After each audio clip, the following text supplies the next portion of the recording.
સુરતમાં આગની વધી રહેલી ઘટનાઓ વચ્ચે છેવાડે આવેલા ઇકલેરા ચોકડી પાસે ગેરકાયદે ચીંદીના ગોડાઉનમાં આગ લાગતા ફાયર દોડતું થઈ ગયું હતું। સુરત શહેરના છેવાડે આવેલા ઇકલેરા ચોકડી પાસે ચીંદીના ગોડાઉનમાં ભીષણ આગ લાગી હતી। ગેરકાયદે ઊભા કરાયેલા ચીંદીના ગોડાઉનમાં મોડી રાત્રે 3 વાગ્યાની આસપાસ આગ લાગી હતી, જેને લઈ આખા વિસ્તારમાં ડરનો માહોલ જોવા મળ્યો હતો।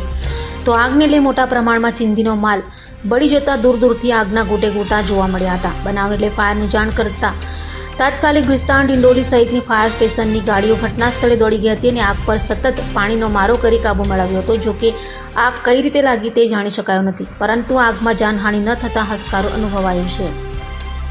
સુરત શહેરના ભાનોદરા વિસ્તારમાં આવેલા કચરાના ગોડાઉનોમાં જે ચીંદીનું ગોડાઉન છે, જેની વારંવાર આગ લાગવાની ઘટના બનતી રહી છે। ઉધના, અવુન, સચિન આ વિસ્તારોમાં આ ગેરકાયદેસર ચીંદીના ગોડાઉનના કારણે આવી ઘટનાઓ વારંવાર બનતી રહી છે। લોકોના જીવ જોખમ મુકાયા છે।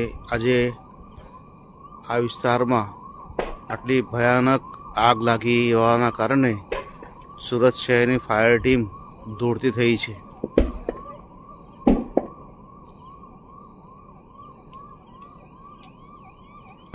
અભય થઈને નિષ્પક્ષતાથી નિરપેક્ષ રીતે વાસ્તવિકતાનો અરીસો રૂપી સચોટ માહિતી લાવતો સત્યની સાથે અભય ટાઈમ્સ।